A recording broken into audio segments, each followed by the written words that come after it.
Hi, Purpleella here. Today, as promised, I'm going to make a video about hypermobility spectrum disorder. This is the condition that I was diagnosed with earlier this year, and the diagnosis of this condition has made a really big difference to how I experience and how I cope with my physical health problems. So today I'm going to talk about what hypermobility spectrum disorder is, because it is a relatively new diagnostic term, where it fits on the spectrum with hypermobile EDS, the types of symptoms that it causes, and the kinds of associated wider bodily problems, to lack a scientific term, that can be caused by hypermobility spectrum disorder. So what is hypermobile spectrum disorder? Hypermobile spectrum disorder comes under the umbrella of the hereditary disorders of connective tissue. Connective tissue connects, supports, binds or separates other tissues or organs, so it's pretty important stuff. And in people that have a hereditary disorder of connective tissue, there will be something that's not right about the connective tissue. There are many different hereditary disorders of connective tissue. Hypermobile spectrum disorder is just one of them. This new diagnosis is to cover various degrees and features of hypermobility. So it's on a spectrum which has hypermobile EDS at one end and completely benign hypermobility at the other end, and a whole bunch of stuff in between, which is what I'm going to explain for you now. So firstly, why have we got this new category, hypermobile spectrum disorder? Previously, people with my kinds of symptoms would have received a diagnosis of hypermobile EDS, and people with less systemic illnesses and just hypermobility might have received a diagnosis like hypermobility or hypermobility disorder, or there's a whole bunch of different ones that they might have been given, and there was some debate over whether it was all the same thing or not. So what they're trying to do is identify a gene for hypermobile EDS, as they've identified a gene for many of the other varieties of EDS, and in order to do that, they have kind of separated all of us hypermobile people into a bunch of different categories. And they are making sure that the people that get put into the category of hypermobile EDS are fitting very, very stringent criteria to ensure that what they have in that pot for doing research is only people who definitely have hypermobile EDS. And there's a bunch of us that either have features of hypermobility that cause problems or don't cause problems for other reasons, or there's a pot of us, which I'll talk about later, who probably do have hypermobile EDS. But in order to isolate this gene, this is the way things are happening. And I think that that is a reasonable plan. And I guess look into the future, when that gene is identified, some of us will switch over to a hypermobile EDS diagnosis, and some people with a hypermobile EDS diagnosis will switch over to a hypermobile spectrum disorder diagnosis. And this can happen through a person's life. So, what are the different types of hypermobile spectrum disorder? So on the hypermobile spectrum disorder scale, with EDS at one end, you have different types of hypermobility as benign hypermobility, as in they are bendy in those ways, they are hypermobile in those ways, but they do not have any pain and they do not have any symptoms. So these are people who might be gymnasts or dancers for whom hypermobility can actually be an advantage. This doesn't mean that they won't become symptomatic later in life. It doesn't mean that they will either. It's just that at the moment their hypermobility is benign. And then you have all the different types of hypermobility as a hypermobile spectrum disorder, and that's what I'm going to talk about now. And then you have hypermobile EDS. So the different types of hypermobile spectrum disorder are, first of all, we've got peripheral hypermobile spectrum disorder. This is being hypermobile in your fingers and your hands and your feet and nowhere else in your body. So you may get pain. If you've got a hypermobile spectrum disorder, you would get pain with that hypermobility. If you don't get that pain with that hypermobility, it's not a hypermobile spectrum disorder, it's just generalized hypermobility. Another group are the localized hypermobile spectrum disorders. So this will be people who are hypermobile in a single joint or in a group of joints, say the hips and the shoulders, but nowhere else.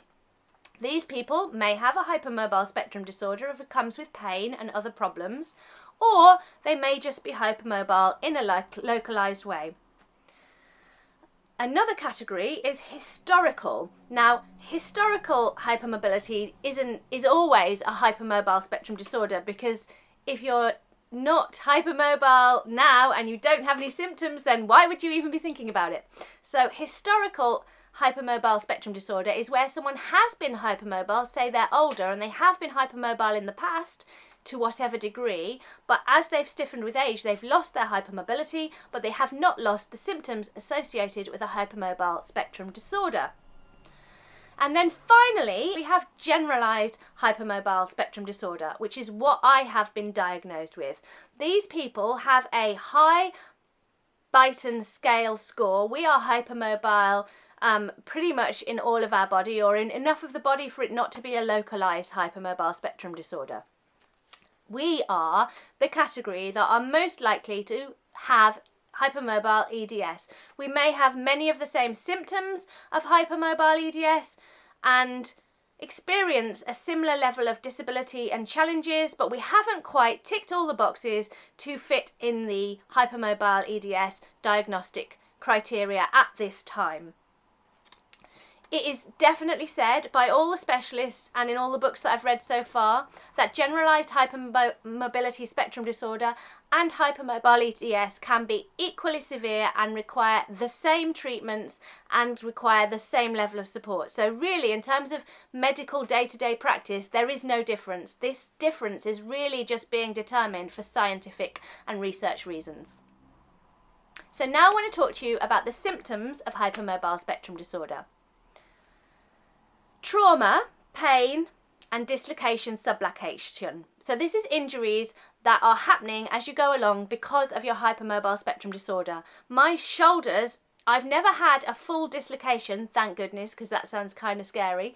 My shoulders sublux, which means they kind of partly come out and I can click them in and out, and my hips do the same thing. And sometimes one of my hips subluxes and I can't really get it right back where it should be, and that can cause me a lot of pain. So ongoing injuries caused by being hypermobile.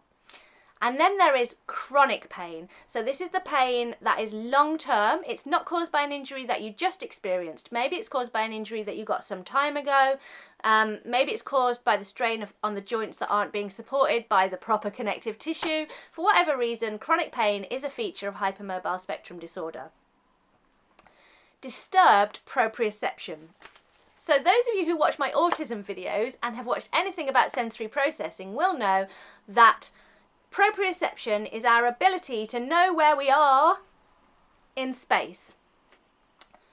Hypermobility spectrum disorders can cause disturbed proprioception, which means that we don't really quite know where to put ourselves if we want to move in a particular way, which can lead to injuries and can also lead to poor posture because we don't really know where our arms should be in relation to our body, etc.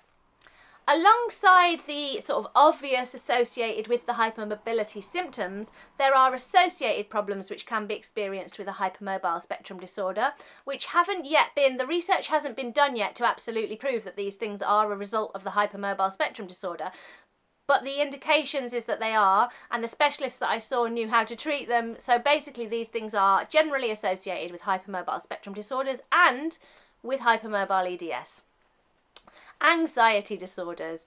Oh, I am the luckiest girl alive. I am autistic and I have a hypermobile spectrum disorder, which means I am sort of doubly prone to anxiety. Yes, anxiety, panic attacks, all of these things can be a problem for people with hypermobile spectrum disorders. Orthostatic intolerance, or POTS.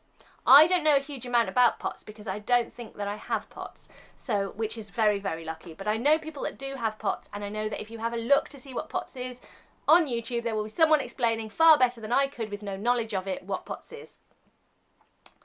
Functional gastrointestinal disorders. I know all about these. So the great thing that happened for me after receiving my diagnosis was that I went to see a gastroenterologist, and with this diagnosis he knew exactly what to look for. So I'm kind of right in the middle of some investigations, but the first test that I have has shown that I have slow bowel transit, which is a functional, as in it's connected to neurological stuff rather than the actual physical functioning of the bowel, condition which causes my bowel to not move stuff through at a normal speed, which causes me to be constipated, which causes me significant pain. This is likely to be part of the picture of my gastrointestinal problems, which will likely be functional, will likely be never cured, but certainly now we know what we're looking for, are more likely to be manageable. So IBS, constipation, gastro pain, all of these things, gastro problems can be associated with hypermobile spectrum disorder. And finally, and delightfully, pelvic and bladder dysfunction. Now, I personally have had in the past and do have occasionally problems with retaining. That's all I would like to say about that. But basically, yes, I have experience of this, and yes, they are associated with hypermobile spectrum disorders. So that is my full explanation as I can give it to you now, having had this diagnosis for 3 months-ish. That is the best explanation that I can give you as to what is hypermobile spectrum disorder. I'm making this video because it is a relatively new diagnosis, and whilst I'm finding loads of stuff on the internet about hypermobile EDS, and whilst it's likely that I do have hypermobile EDS, it would be really nice for there to be more resources for those of us who've been put in the hypermobile spectrum disorder category, particularly those of us with generalized hypermobile spectrum disorder. So I would like to make more videos about hypermobile spectrum disorder as I grow into this diagnosis, learn how to manage it and learn best ways to live with it. Kind of just how I started my autism stuff, really. Living, learning, sharing. So if there's something specific you would like me to make about hypermobile spectrum disorder, then do leave me a comment in the comment box below, letting me know what it is, and I'll take a note of it and hope to make that for you sometime in the future. If you found this video useful, please share it. Please share it anyway, because as I say, we could really just do with more awareness of this new diagnosis. And if you would like to see more videos about autism or hypermobile spectrum disorder, don't forget to subscribe to my channel. Thanks for watching. Bye!